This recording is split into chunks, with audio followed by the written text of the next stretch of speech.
Okay, welcome back to bowstave.com.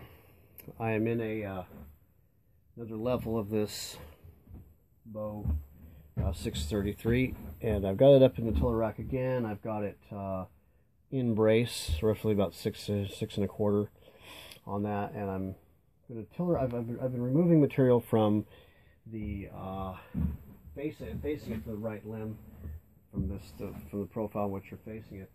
As you can see, this is actually became a very nice D profile. I'm just going to give you an example of the bending qualities it has now. There's say 22. That's a little wedge I have there in the background. And here is 24, 26, 28, and at 28 it's looking pretty amazing on that limb stretch like that. Still got a little bit of work to do right here, but not a lot. That'll probably set the pace as far as how much material I have to remove. But keep in mind, this is for a 30-inch draw bow, so I really have to give it, you know, plenty of limb action for that, and so I have to be very consistent from end to end on everything. I'm going to do a test on this very quickly for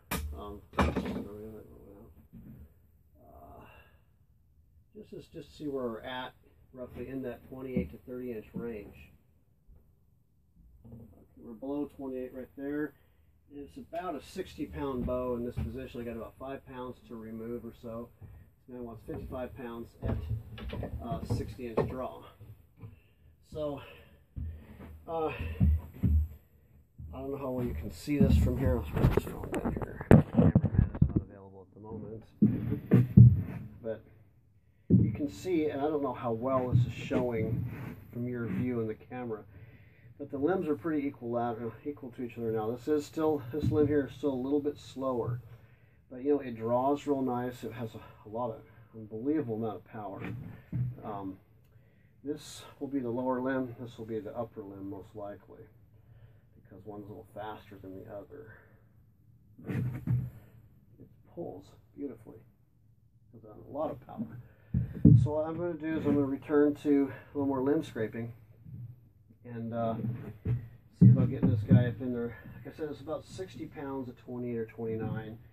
My goal is shortly here to have it to 55 at 30,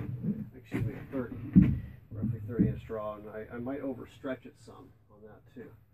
Much better to straighten this thing.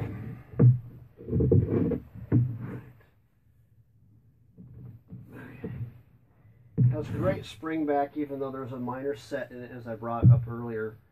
I've worked with a lot of bows very successfully that had minor sets in them, and they shot very well for a long time. You can probably correct that, steam it out, but then you have to retiller it because it'll change, because nature's done its thing right there on its own material removal effect. But you can see that it's kind of set, but it's not bad. And U seems to hold up pretty well to having a bit of a and it's to be expected in this. And this stave here had plenty of time to cure.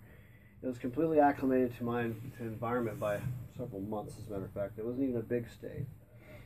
So what's going on here is completely in nature. It's what it does. It's not because I've removed material in the wrong place or like that.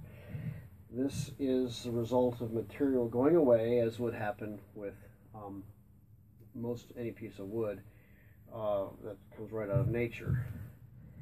So the only other option to take the set out completely at this point would be probably to steam it and then buck it up on the back set, let it and dry it out well. Yeah, it'll probably increase the performance some by quite a bit, even maybe. But they have to retiller it, and who knows what's going to happen with that after that.